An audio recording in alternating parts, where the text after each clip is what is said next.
आज का पहला सवाल है कि वो क्या है जो आए तो दुआएं ले और जाए तो बद दुआएं ले।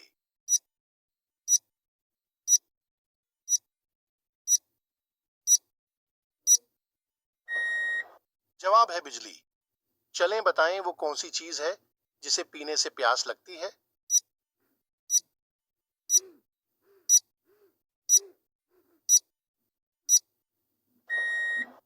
जवाब है सिगरेट।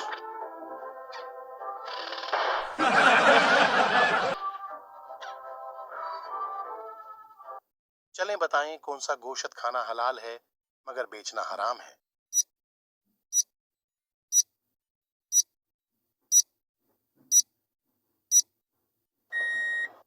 जवाब है कुर्बानी का गोश्त।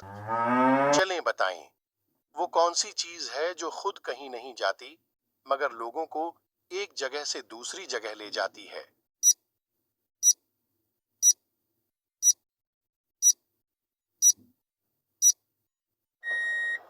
जवाब है सड़क। चलें बताएं दुनिया में सबसे ज्यादा खाई जाने वाली सब्जी कौन सी है।